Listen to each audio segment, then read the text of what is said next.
Hello everyone, welcome to JV education. Myself Jyotika Sharma. तो students, आज का जो हमारा टॉपिक रहेगा वो होगा हिमाचल प्रदेश की नदियां।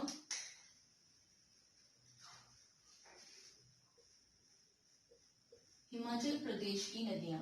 जो हिमाचल प्रदेश है, हिमाचल प्रदेश मुख्यतः 5 नदियों का प्रदेश है। यहाँ पर वैसे तो बहुत सारी नदियां और नाले हैं, लेकिन जो मुख्य नदियां हैं वो यहाँ पर 5 नदियां हैं। फर्स्ट है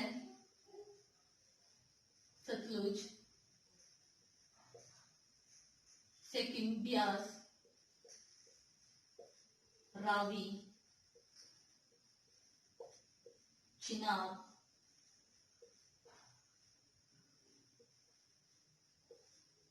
और यमुना। ये हिमाचल प्रदेश में बहने वाली 5 नदियां हैं। तो जो ये 5 नदियां हैं, इनको हम डिटेल में डिस्कस करेंगे, लेकिन उससे पहले मैं आपको थोड़ा सा यहाँ पर एक अपवाह के बारे में बताना चाहूंगी कि अपवाह क्या होता है। अपवाह मतलब ड्रेनेज जो सिस्टम होता है वो क्या है।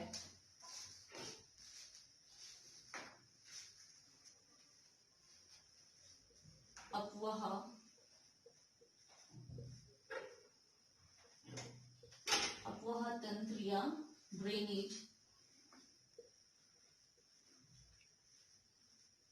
सिस्टम।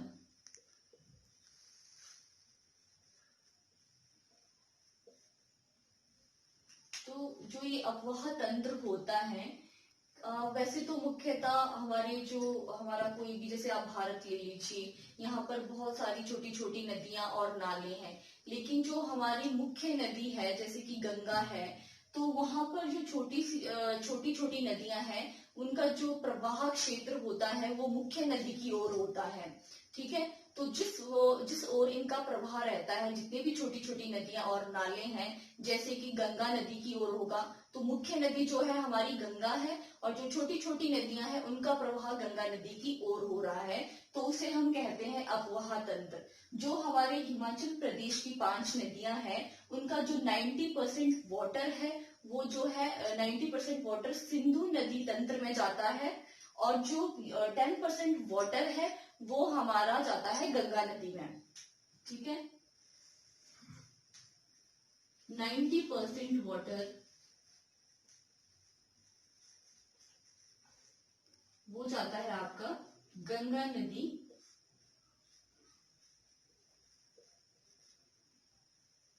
सॉरी सिंधु नदी, सिंधु नदी,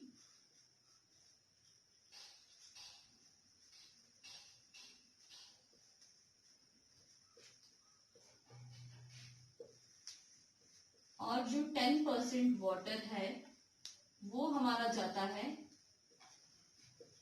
गंगा नदी में। ठीक है, अब हम देखते हैं जो ये हिमाचल प्रदेश में बहने वाली 5 नदियां हैं, इनमें से किस किस नदी का जो जल है वो सिंधु नदी में मिलता है, और किस किस नदियों का जो वाटर है वो गंगा नदी में जाके मिलता है। तो जो 4 नदियां हैं,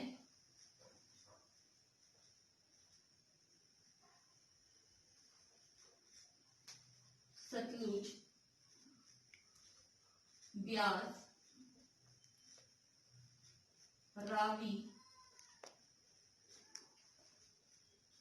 और चिनाब,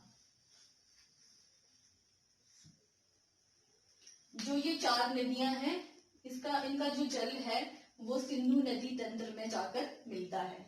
और यहाँ पर सिर्फ एक ही रिवर है, यमुना,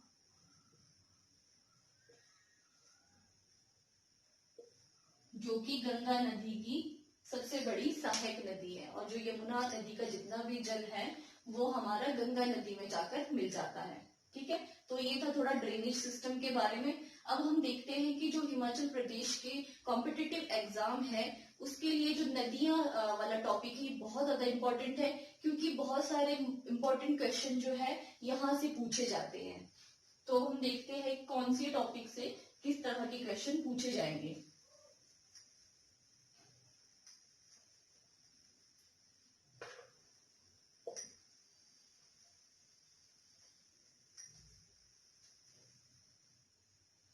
सबसे पहले हम करेंगे इन नदियों के जो प्राचीन नाम है।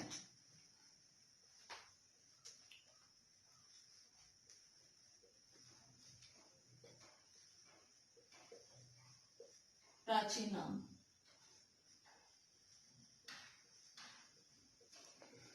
उसमें भी हमारे जो वैदिक नेम है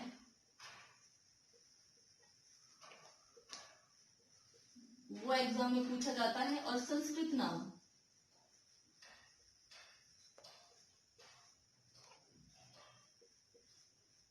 ये पूछा जाता है।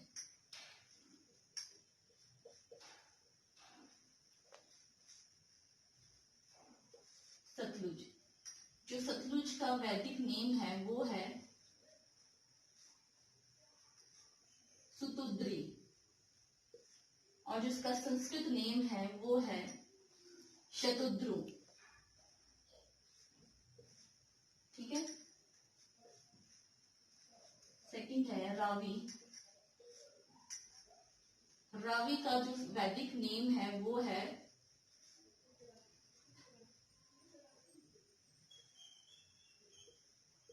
पुरुषामी, और संस्कृत नेम है ईरावती। नेक्स्ट है व्यास। व्यास का जो वैदिक नेम है वो है अर्जिकिया, और जो संस्कृत नाम है वो है विपाशा।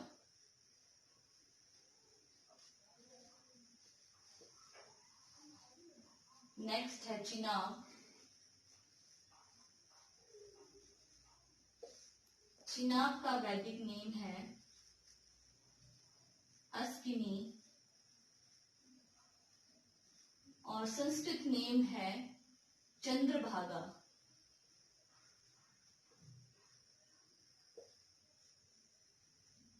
और जो लास्ट रिवर है हिमाचल में बहने वाली वो है यमुना, जिसका वैदिक नेम है कालिंदी,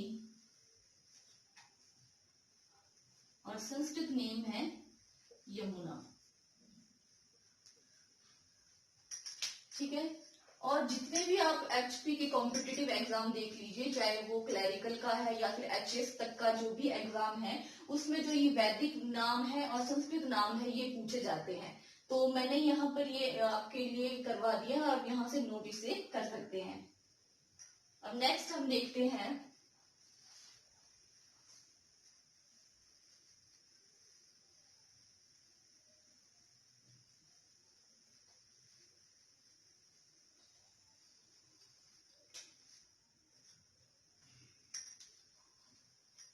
इनका जल ग्रहण क्षेत्र।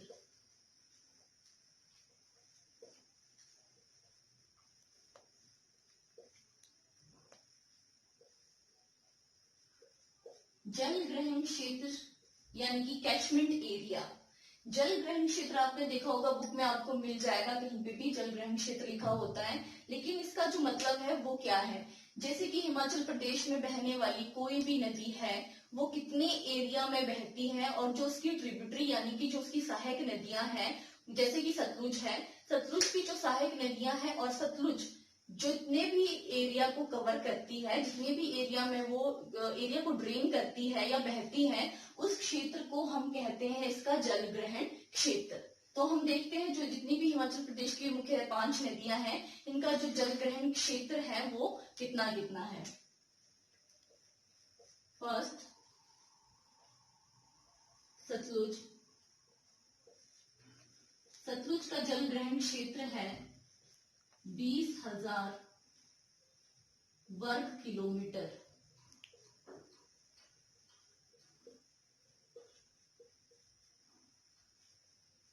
ठीक है, ये है सतलुज। नेक्स्ट है हमारे पास सेकंड ब्यास। ब्यास का है 12,000 वर्ग किलोमीटर। थर्ड है चिनाब। इसका है 7500 वर्ग किलोमीटर। फोर्थ है रावी, रावी का है 5451 वर्ग किलोमीटर। और जो लास्ट है वो है यमुना, और यमुना का है 2320 वर्ग किलोमीटर। ये है इनका जलग्रहण क्षेत्र। और अब जो हम नेक्स्ट करेंगे वो करेंगे इनके जो उद्गम स्थान है, ये कहाँ से इनका उद्गम हुआ है इन नदियों का, वो अब हम देखते हैं।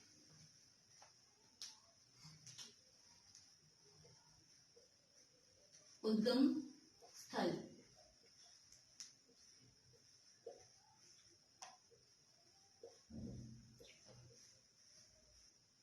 ठीक है। तो उद्गम स्थल में हम सबसे पहले देखते हैं सतलुज का।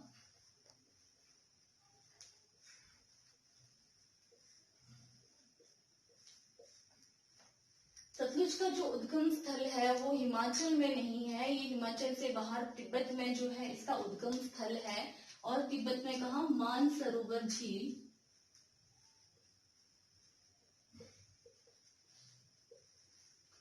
मानसरोवर झील के पास में जो राकसताल झील है,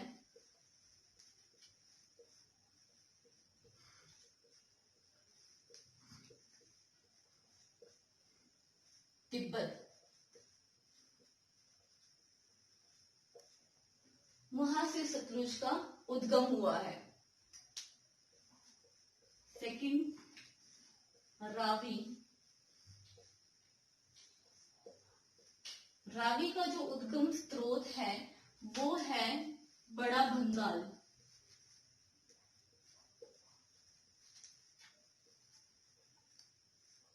बड़ा भंगाल कांगड़ा।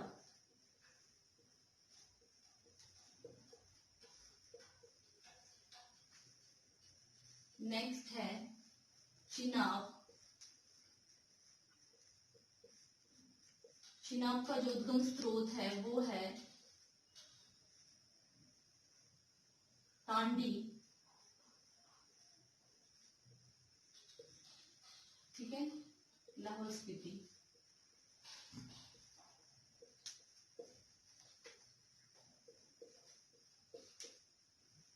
फोर्थ है ब्यास, ब्यास का जो उद्गम स्रोत है वो है रोहतांग दर्रा,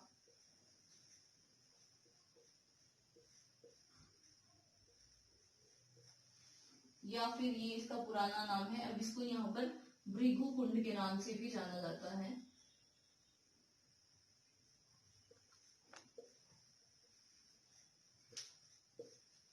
भृगु कुंड।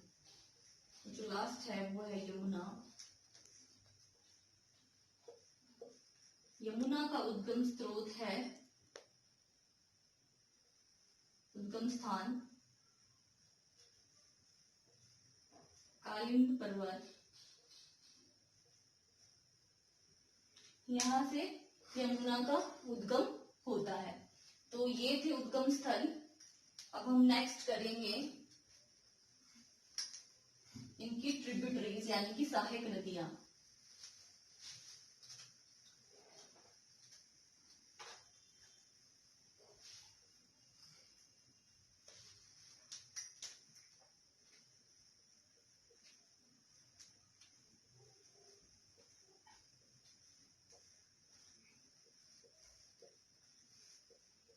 सहायक नदियां, फर्स्ट है सतलुज,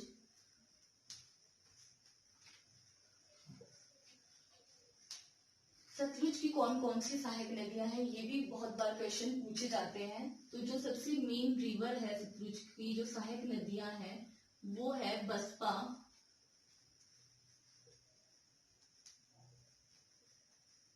स्पीति, न्यूगल, न्यूगल खंड। सेकंड, ब्यास की सहायक नदियां जिसमें कि सबसे मेन है पार्वती नदी,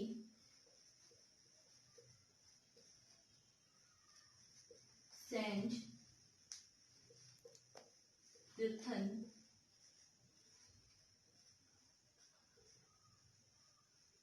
ये जो कुछ ब्यास की नदियां हैं, सहायक नदियां, रावी, भांडल, तंतगिरी,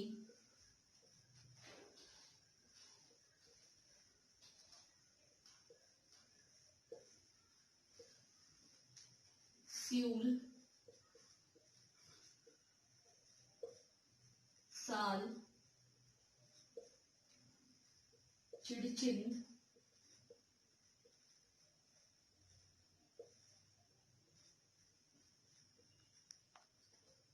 चिड़चिन नाला, बैरा, ये रावी की सहायक नदियां हैं। चिनाब,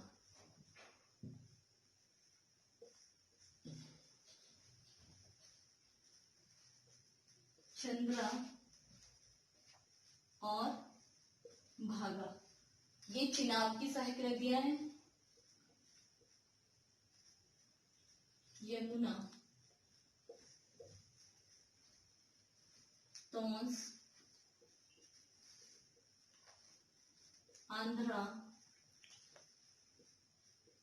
पब्बर, गिरी, बाटा, जलाल, ये सब यमुना की सहायक नदियां हैं। ठीक है, तो यहां से भी क्वेश्चन पूछा जा सकता है कि कौन कौन सी सहायक नदियां हैं। अब जो हम नेक्स्ट करेंगे वो करेंगे कि हिमाचल प्रदेश में इन नदियों का जो प्रवाह क्षेत्र है वो कितना है, कितने क्षेत्र में ये हिमाचल प्रदेश में बह। अब हम नेक्स्ट करेंगे इसके प्रवाह क्षेत्र।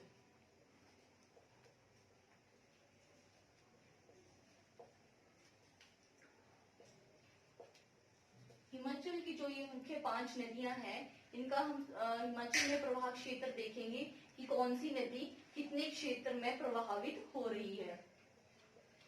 तो फर्स्ट है सतलुज। सतलुज का जो प्रवाह क्षेत्र है वो है 320 किलोमीटर। सेकंड है यमुना। यमुना का है 22 किलोमीटर। थर्ड है चिनाब। चिनाब का है 122 किलोमीटर। फोर्थ है रावी। रावी का है 158 किलोमीटर। और जो लास्ट है वो है ब्यास, जिसका जो प्रभाव क्षेत्र है वो है 256 किलोमीटर। तो ये प्रभाव क्षेत्र थे कि हिमाचल में कौन सी नदी कितने क्षेत्र में बहती है। ठीक है, जो अब हम नेक्स्ट करेंगे वो करेंगे कि जो ये नदियां हैं उनके किनारे में स्थित कौन कौन से शहर है। नदियों के किनारे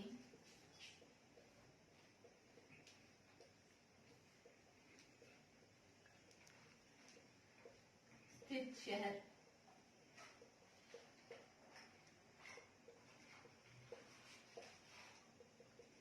फर्स्ट सतलुज। सतलुज के किनारे कौन कौन से जो शहर है वो स्थित है। सबसे पहले जिसमें है कि नामगिया, किन्नौर में है ये। कल्पा, रामपुर, तत्तापानी और बिलासपुर।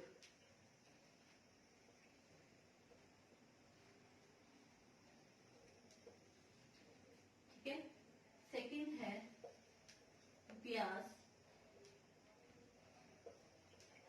ब्यास के किनारे जो शहर हैं वो है कुल्लू, मनाली, मंडी,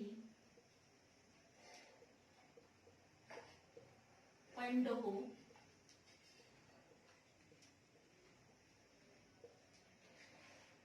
देहरा, गोपीपुर। ठीक है। नेक्स्ट है यमुना। यमुना के किनारे स्थित शहर है पांवटा साहिब। फोर्थ है चिनाब। चिनाब के किनारे जो स्थित शहर है वो है तांडी। फिफ्थ है रावी, और जो रावी के किनारे में स्थित शहर है वो है आपका चंबा और भरमौर।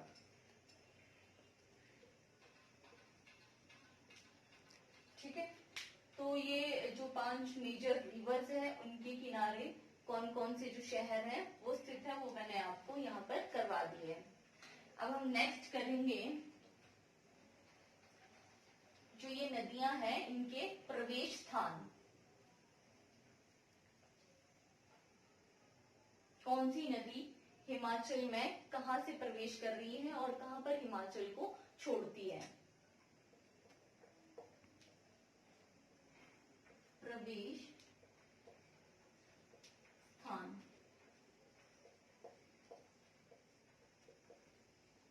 फर्स्ट है सतलुज।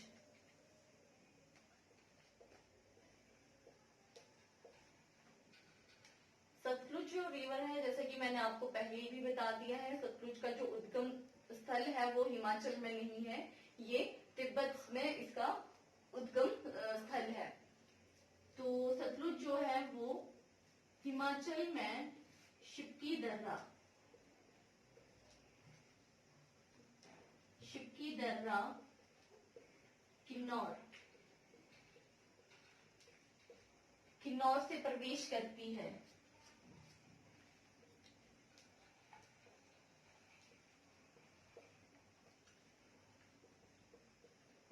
और जो भाखड़ा गांव है, भाखड़ा गांव में ये हिमाचल को छोड़कर पंजाब में एंटर करती है। और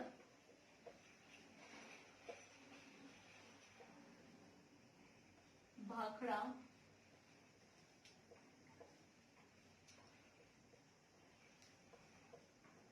भाखड़ा गांव में हिमाचल को छोड़कर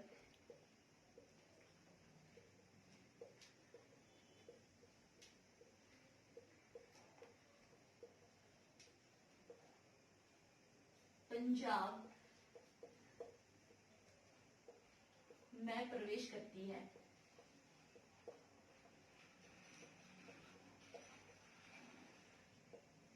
नेक्स्ट है रावी।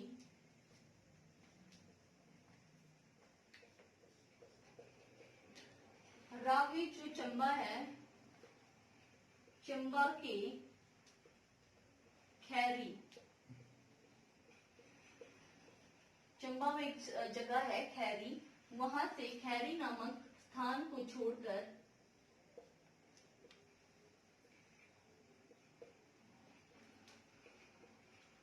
खैरी नामक स्थान को छोड़कर जम्मू कश्मीर में एंटर करती है।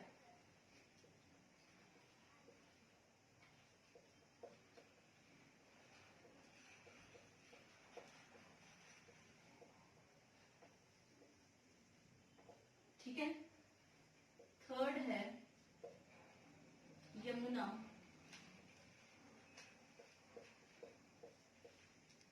यमुना जो एक जगह है खोदरी माजरी, वहां से हिमाचल प्रदेश में एंटर करती है। और ताजे वाला एक जगह है जहां पर ये हिमाचल प्रदेश को छोड़कर हरियाणा में प्रवेश करती है। खोदरी माजरी,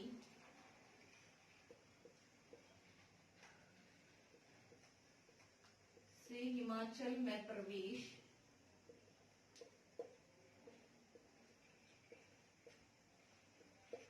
और ताजेवाला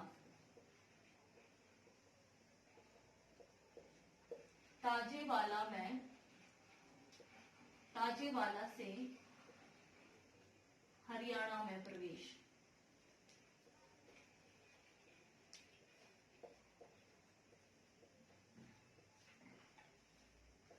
ठीक है, नेक्स्ट है चिनाब। चिनाब जो रिवर है ये भी चंबा का एक जगह है, भुजिंद। वहां से क्या है, ये भुजिंद से हिमाचल में प्रवेश, चंबा में प्रवेश करती है और संसारी नाला के पास हिमाचल प्रदेश को छोड़कर जम्मू कश्मीर में एंटर करती है।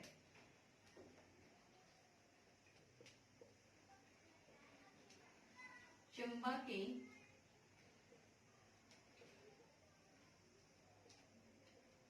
भुजिंद से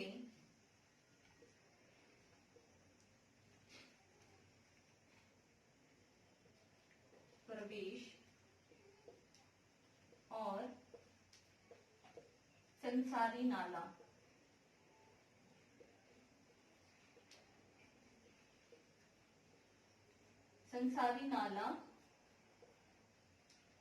में हिमाचल को छोड़कर कश्मीर में प्रवेश।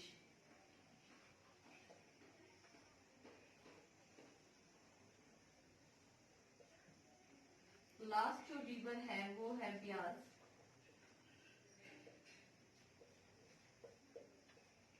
ब्यास जो है बिजौरा नामक स्थान पर मंडी में प्रवेश करती है। बिजौरा से मंडी में प्रवेश और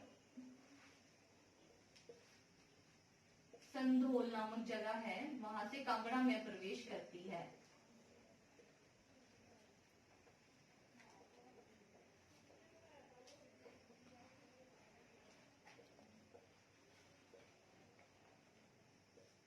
ठीक है, तो ये इंपॉर्टेंट है क्योंकि ये एग्जाम में पूछा जा सकता है कि जो सतलुज है वो हिमाचल प्रदेश में कहां से एंटर कर रही है, कहां पर हिमाचल प्रदेश को छोड़ रही है, वही ये सारी नदियों के बारे में पूछा जा सकता है। तो मैंने यहाँ पर आपको ये सब कुछ लिख दिया है, आप यहाँ से इसको नोट कर सकते हैं।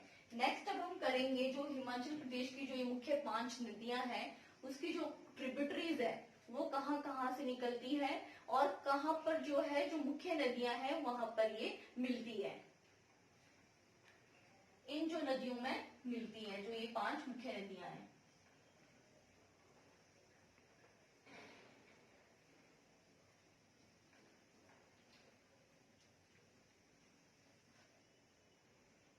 सहायक नदियां,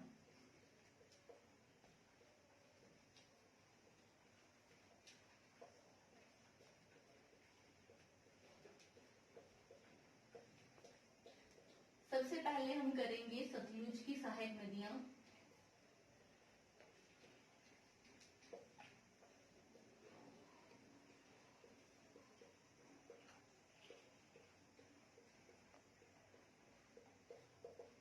जिसमें कि जो सबसे मेजर रिवर्स है, जो ट्रिब्यूटरीज है वो है फर्स्ट बसपा,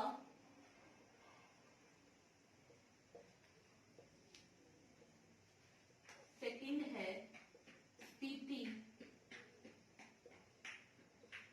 और थर्ड है न्यूगलखंड।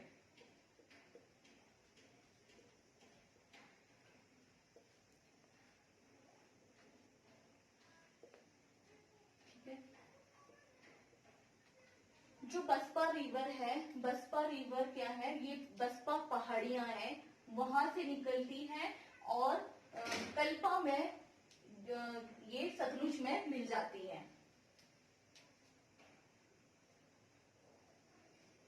कल्पा में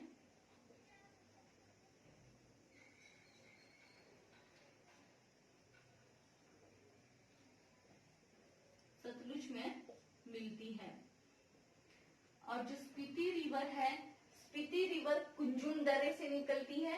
कुंजुम दर्रे से निकलने के बाद ये नामगिया एक जगह है जहाँ पे ये सतलुज में मिल जाती है। और इसकी जो स्पीति की एक ट्रिब्यूटरी है, इसकी भी एक सहायक नदी है जो कि है तेगपो। तो ये नामगिया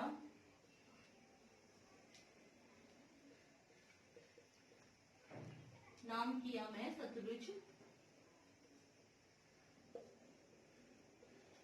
में मिलती है।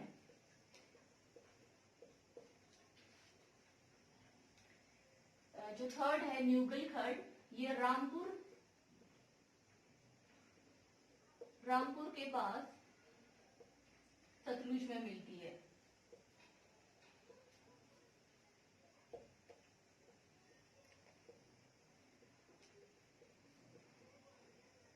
ठीक है, तो ये जो 3 ट्रिब्यूटरीज हैं जो इम्पोर्टेंट है सतलुज की।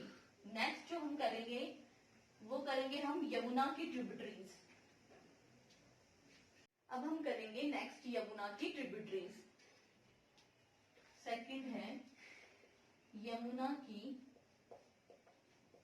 सहायक नदियां।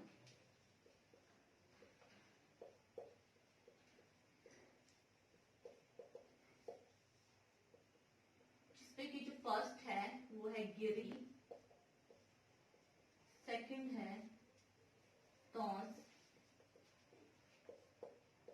थर्ड है पब्बर, फोर्थ है आंध्रा।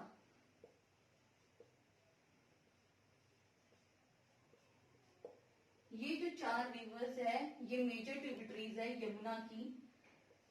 जो गिरी नदी है, गिरी नदी ऊपर चोटी है जुब्बल में और ये शिमला में है।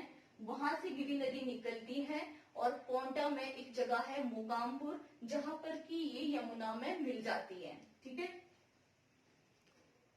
पोंटा के मोकामपुर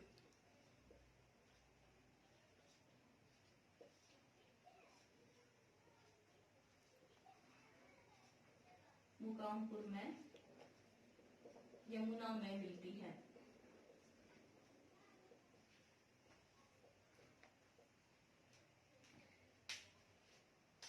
और जो गिरी नदी है इसकी एक 2 ट्रिब्यूटरीज है, एक है जलाल और दूसरी है अश्वनी खड्ड। जो अश्वनी खड्ड है वो साधु पुल के पास में सोलन में एक जगह है, वहां पर ये गिरी नदी में मिलती है। और जो जलाल नदी है, जलाल नदी भी एक गिरी की इम्पोर्टेंट ट्रिब्यूटरी है जो कि ददाहू के पास में गिरी नदी में मिलती है। ये आप वैसे ही याद रख लेना, जलाल और अश्वनी खड्ड ये 2 गिरी नदी की ट्रिब्यूटरीज है जो कि बाद में जाके कहां पे मिलती है, यमुना में। नेक्स्ट है तौंस। तौंस जो है ये रुपिन और सुपिन नदियां है 2, उनका संगम जो स्थान है वहां पर ये तौंस रिवर वहां से निकलती है। ठीक है, और इसमें जो पब्बर नदी है वो चांशल जो चोटी है रोहू तहसील में, वहां से चंद्रनाहन झील से पब्बर नदी निकलती है और ये तौंस में चक्राता के पास में मिल जाती है। तो जो पब्बर नदी है वो तौंस में मिल जाती है और जो तौंस नदी है वो यमुना में मिल जाती है। कहाँ पर, शस्त्रधारा, जो कि हमारे पास शस्त्रधारा यानी कि खोदरी माजरी जो जगह है वहां पर जो तौंस नदी है वो यमुना में मिल जाती है। ठीक है,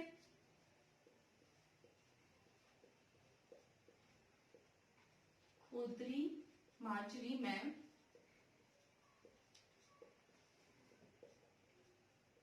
यमुना में मिलती है। और जो पब्बर नदी है वो तौंस में चक्राता नामक एक जगह है वहां पर मिलती है।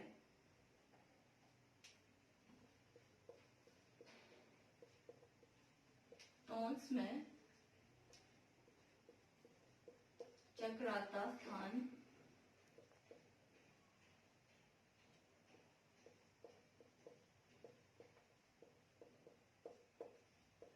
पर मिलती है। और जो आंध्रा रिवर है ये चिड़गांव से निकलती है। रुडू तहसील में एक गांव है चिड़गांव, जहां से आंध्रा रिवर निकलती है और वो जाके पब्बर में मिलती है, पब्बर तौंस में मिलती है, और जो तौंस है वो यमुना की ट्रिब्यूटरीज है। एक यहाँ पर और एक ट्रिब्यूटरी है आंध्रा की, वो है पटसरी नदी, जो कि खड़ा पत्थर के पास से निकलती है और वो जाके आंध्रा में मिलती है।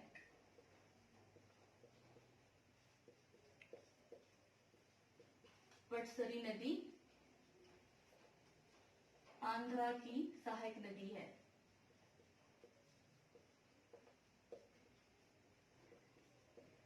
तो ये सब थी हमारी यमुना की ट्रिब्यूटरीज, जिसमें की जो मेन थी वो 4 थी, और बाकी जो मैंने आपको आगे बताई जैसे कि झलाल होगी, अश्वनी खड्ड होगी, यहाँ पर ये गिरी नदी की है, और जो पब्बर है ये तौंस में जाकर मिलती है, और आंध्रा जैसे कि पटसरी नदी यहाँ पे है, ये भी आंध्रा में जाकर मिलती है, और ये जितनी भी नदियां हैं लास्ट में कहाँ पे जाके मिलती है, यमुना में।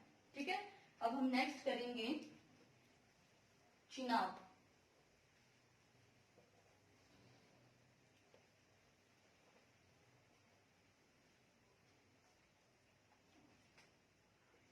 थर्ड जो रिवर है वो है चिनाब। चिनाब की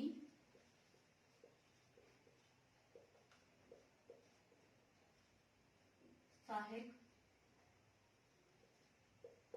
नदियां, जिसमें कि 2 ही मेन रिवर है, चंद्रा और सेकंड है भागा।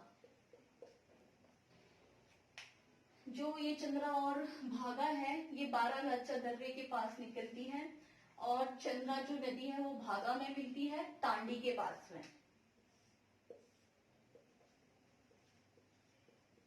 तांडी लाहौल स्पीति।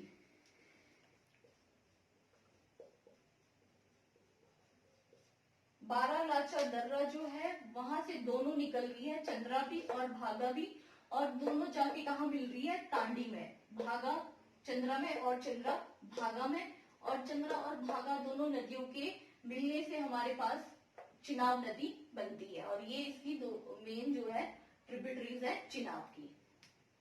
नेक्स्ट जो हम करेंगे अब रावी।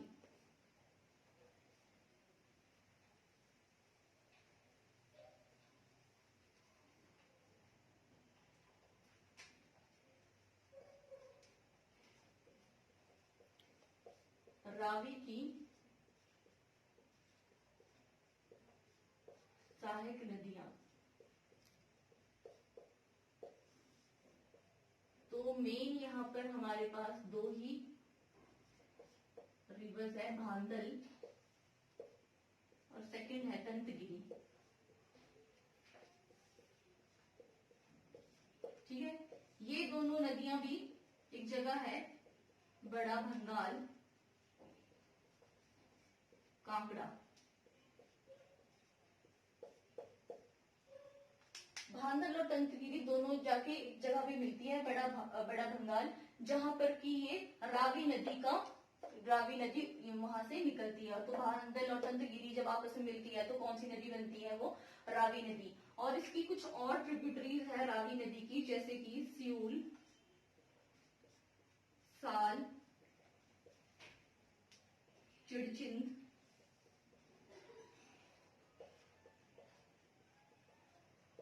ठीक है। ये कुछ और ट्रिब्यूटरीज है रावी की, जो कि सिउल नदी, ये भी कहां से, चंबा में ये सारी नदियां निकलती है और राइट लास्ट में रावी नदी में जाके मिलती है। जो हमारी लास्ट रिवर हैगी है वो है ब्यास।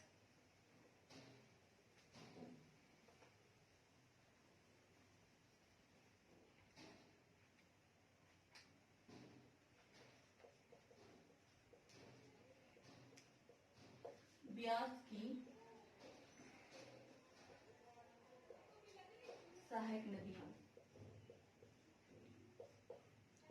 जिसमें की जो मेन रिवर्स है वो है पार्वती,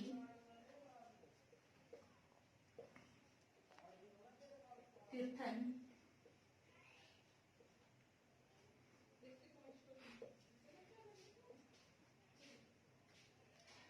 थर्ड है ऊल,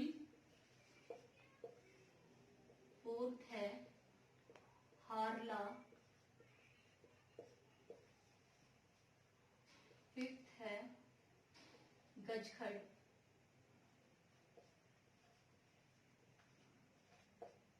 ठीक है। जो पार्वती नदी है, पार्वती नदी का जो उद्गम स्थान है वो है मनतलाई झील।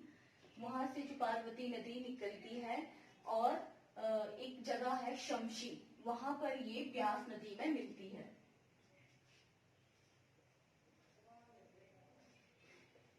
शमशी कुल्लू, कुल्लू में एक जगह है,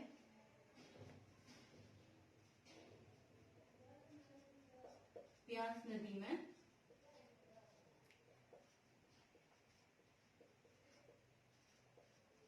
मिलती है। और मणिकरण और कसोल जो फेमस प्लेसेस है कुल्लू के, वो भी इस नदी के किनारे स्थित है, पार्वती नदी के। नेक्स्ट है तीर्थन नदी। तीर्थन नदी जो है वो ब्यास में मिलती है, लारजी के पास, लारजी कुल्लू।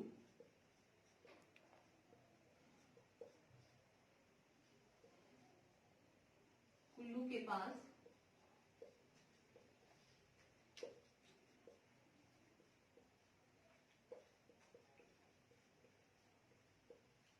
ब्यास नदी में मिलती है। उहुल जो है वो मंडी, मंडी में ब्यास नदी में मिलती है।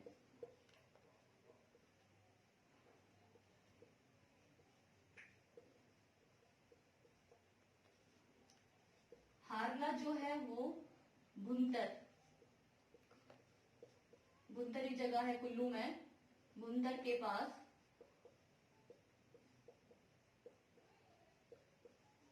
ब्यास में मिलती है। और जो गजखड़ है वो पोंग जो झील है वहां पर, पोंग झील के पास ब्यास नदी में मिलती है।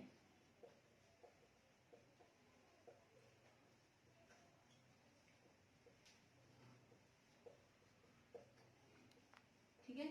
इसके अलावा जो मेजर थोड़ी इसकी ट्रिब्यूटरीज हैं, जैसे कि बनेर, बाणगंगा, पतली कूल,